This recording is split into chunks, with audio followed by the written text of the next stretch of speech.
చూస్ country delight, live better. ఇప్పుడే country delight app ని download చేసుకోండి. గత 2-3 రోజులుగా హైదరాబాదు పరిసర ప్రాంతాలు అలాగే తెలంగాణ రాష్ట్ర వ్యాప్తంగా కురుస్తున్నటువంటి భారీ వర్షాలకు చాలా ప్లేసెస్ లో వాటర్ స్టాగ్నేట్ అయిపోయింది. హైదరాబాద్ లో చాలా ప్లేసెస్ లో ఓవర్ఫ్లో అయ్యి ప్రవహిస్తున్నటువంటి పరిస్థితి ఉంది. ప్రస్తుతం మనం ఉన్నదైతే మూసారంబాగ్ బ్రిడ్జ్. చూడండి ఒక్కసారి ఎంత ఓవర్ఫ్లో ఉందో.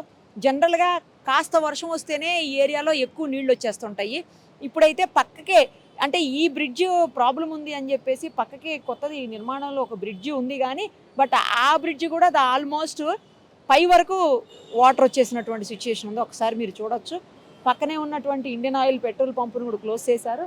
షట్టర్స్, షాప్స్ అన్నీ కూడా బంద్ అయిపోయాయి. చాలా స్పీడ్గా ఉంది ఫ్లో కూడా. జంట జలాశయాల్లో ఏదైతే ఉస్మాన్ సాగర్, హిమాయత్ సాగర్ ఉందో దాదాపు ఆ 2 జంట జలాశయాల నుంచి 38,000 క్యూసెక్కుల నీళ్లు బయటకు వస్తూ ఉన్నాయి. అంటే అవుట్ఫ్లో చాలా ఎక్కువ ఉందన్నమాట. అదంతా కూడా మూసీ రివర్కే వస్తుంటుంది. ఆ మూసీ నది నుంచి వచ్చేటువంటి నీళ్లే ఇవన్నీ కూడా. ఇటు గోల్నాక అలాగే అంబర్పేట వెళ్ళాలన్నా, తర్వాత దిల్సుఖ్ నగర్ సైడు ఇటు రావాలన్నా అటు వాళ్ళకి ఇటు లేదు, ఇటు వాళ్ళకి అటు లేదు. మొత్తం బ్రిడ్జ్ అంతా కూడా క్లోజ్ చేసేసారు. అసలు వాహనదారులు వెళ్ళడానికి లేదు, రాకపోకలు బంద్ అయిపోయినటువంటి పరిస్థితి.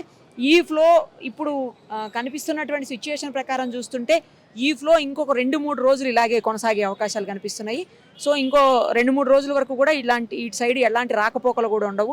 కొంతమంది స్థానికులు ఉన్నారు ఇక్కడ, వాళ్ళతో మాట్లాడదాం. ఎప్పటి నుంచి ఇలా ఉంది, ప్రతిసారి ఇలాగే అవుతుందా ఏంటి వాళ్ళని అడుగుదాం ఒక్కసారి. ఇలాగే అవుతుందా? మీరు ఎక్కడ ఉంటారు? అవునండి, ఇక్కడే ఉంటాము. ఇదేనండి. ఎప్పుడు ఇలాగే అవుతుందా? వర్షం వచ్చినప్పుడల్లా అట్నే అవుతుందండి. ఎన్ని రోజులు ఉంటుంది అలా? ఉంటుంది. ఒక పోయినసారి అయితే వారం రోజులు ఉంది, ఈసారి అయితే 3 రోజులు అవుతుంది. ఇప్పటికే 3 రోజులు అయింది. నిన్నటి నుండి పూరా మొత్తం బ్లాక్ చేసిండ్రు. ఆ పై వరకు వస్తుందా? బ్రిడ్జ్ పై వరకు పై వరకు ఇలాగే వెళ్తుందండి. ఇలాగే వెళ్తుంది. ఇంకా ప్రతిసారి వర్షం కొంచెం వచ్చినా ఇంత లేదు, పెద్ద వర్షం వచ్చినా పెద్ద వర్షం వచ్చినప్పుడు అలాగే అవుతుందండి. పెద్ద వర్షం వచ్చినా. అవునండి. స్కూల్స్ అట్లా ఉంటాయి ఇటు సైడ్? ఉంటాయండి, ఉంటాయండి. పరిస్థితి ఇంక అంతేనండి. పరిస్థితి అంటే ఈ చుట్టూ తిరిగిపోవడమే. స్కూల్కి కూడా? అవునండి. మీ పిల్లలు ఏ స్కూల్? దగ్గర స్కూల్? మా పిల్లలు దిల్సుఖ్ నగర్ వెళ్తారండి. అవునండి. పర్లేదు. ఇటువైపు స్కూల్స్ ఉన్నాయా? ఉన్నాయండి. ఇక్కడ నుంచి వెళ్ళేటోళ్ళు కూడా ఉంటారా? ఉంటారు కానీ ఇబ్బంది పడతారు, చాలా ఇబ్బంది పడతారు. ఆ బ్రిడ్జ్ తాకి పైకి కూడా వెళ్తాయమ్మా, ఇంకా అక్కడ తాగుతాయి? ఇంకా అక్కడికే నుంచి ఆగుతుందండి ప్రతిసారి అంతే. చూశారు కదా స్థానికులు చెప్పేది. ఎప్పుడు కొంచెం పెద్ద వర్షం పడినా కూడా ఇదే పరిస్థితి ఉంటుందని చెప్తున్నారు. ఆ పక్కన స్కూల్స్ ఉన్నప్పుడు మాత్రం కొన్ని స్కూల్స్ ఉన్నాయంట, పిల్లలు వెళ్ళాలంటే మాత్రం ఇబ్బంది పడుతూ ఉంటారు. హాలిడేస్ కాబట్టి ఇప్పుడు పర్వాలేదు, మిగతా అప్పుడు ఇబ్బంది పడేటువంటి పరిస్థితులు ఉంటాయి. చాలా ఓవర్ఫ్లో ఉంది. ఈ ఫ్లో ఇలాగే కంటిన్యూ అవుతుంటే ఇప్పుడు చూస్తున్న పరిస్థితిని బట్టి చూస్తే మాత్రం, అంటే ఇక్కడ ఉన్న సిచ్యువేషన్ బట్టి చూస్తే మాత్రం ఇంకొక 3-4 రోజులు ఇలాగే ఉంది. వారం రోజులు ఉంది లాస్ట్ టైం అని చెప్తున్నారు ఆవిడ.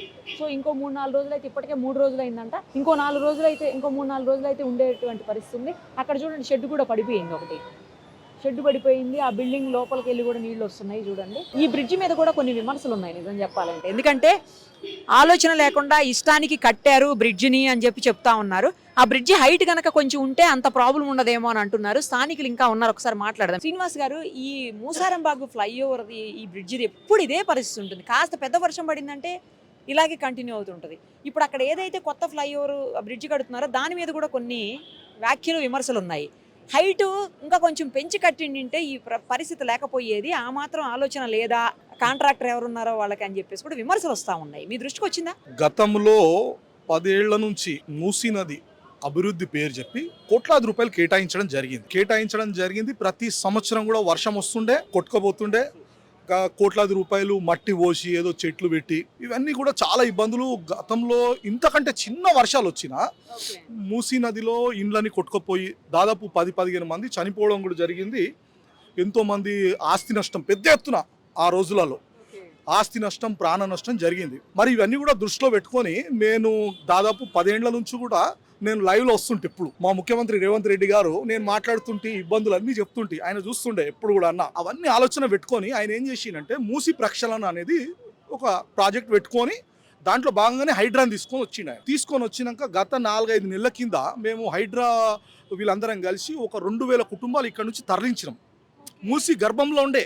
ఒకవేళ ఆ రోజుకి ఇట్లా తరలించకపోయినుంటే ఈ రోజు అనుకోని విధంగా ఈ విపత్తు వల్ల పెద్ద ఎత్తున ప్రాణ నష్టం, ఆస్తి నష్టం జరిగేది. ఇంత పెద్ద వరద వచ్చినా కూడా ఒక్క ప్రాణ నష్టం కూడా జరగలేదు, ఎటువంటి ఆస్తి నష్టం లేదు.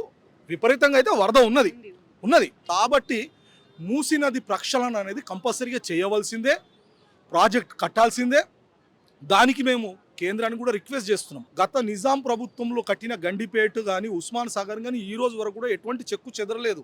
అంటే దాదాపు 10 రెట్లు నీళ్లు వచ్చినా కూడా మరి ఎంత స్ట్రాంగ్గా కట్టిర్రు అవన్నీ ఆలోచన పెట్టుకొని రేవంత్ రెడ్డి గారు రాబోయే 50 ఏండ్లకు అంటే ముందు తరాలకు ఈ మూసీ నీళ్ళు అనేది కూడా చాలా, గండిపేట నీళ్ళు అనేది చాలా ఒక ఔషధం లాంటి వాటర్ ఇవన్నీ కూడా మేము ఫ్యూచర్ సిటీ దగ్గర ఒక ప్రాజెక్ట్ కట్టి ఫ్యూచర్ సిటీకి కూడా వాటర్ ఇచ్చి హైదరాబాదుని ఎటువంటి ఇబ్బంది లేకుండా ఈరోజు చూస్తున్నారు కదా. మూసీ అనేది ఇప్పుడు ప్రతి ఒక్కరు కూడా అవసరము ఈ ప్రాజెక్టుగా. ఇక ఎంత తొందరగా అయితే అంత తొందరగా మేము ముఖ్యమంత్రి గారిని రిక్వెస్ట్ చేస్తున్నాము, ఈ మూసీ ప్రాజెక్ట్ స్టార్ట్ చేయాలి. ఇంకా దాదాపు 7,000-8,000 కుటుంబాలు ఉన్నాయి మూసీ ఒడ్డున, ఇప్పుడు ఓల్డ్ మలక్పేటలో ఉన్నాయి. ఇదంతా కూడా నది గర్భం. ఇదంతా కూడా మ్యాక్సిమం కూడా ముఖ్యమంత్రి రేవంత్ రెడ్డి గారు రిక్వెస్ట్ చేస్తున్నాం ఏంటంటే మీరు ఎటువంటి అభివృద్ధి చేసినా కూడా ప్రజల సహకారం ఉంటుంది. రేవంత్ రెడ్డి గారు తప్పకుండా మీరు ఏదైతే చేస్తున్నారో ఈ ప్రాజెక్ట్ మూసీ ప్రాజెక్ట్ అనేది అదొక బృహత్తరమైన కార్యక్రమం కాబట్టి తప్పకుండా ఎంత తొందరగా అయితే అంత తొందరగా మేము ముఖ్యమంత్రి రేవంత్ రెడ్డి గారికి ఇమీడియట్గా ఈ ప్రాజెక్ట్ని టేకప్ చేయాలని మేము ఆయనను విన్నవించుకుంటున్నాం. మలక్పేట ప్రజలందరూ కూడా ఆయనని కోరుతున్నారు, అదే కోరుతున్నారు. తప్పకుండా మలక్పేట మీద కూడా ఆయన ఒక దృష్టి పెట్టి మలక్పేటని కూడా అభివృద్ధి పరచాలని మేము ముఖ్యమంత్రి రేవంత్ రెడ్డి. సుమన్ టీవీలో మీ పర్సనల్ అండ్ బిజినెస్ ప్రమోషన్స్ కోసం కింది నెంబర్కి కాంటాక్ట్ చేయండి.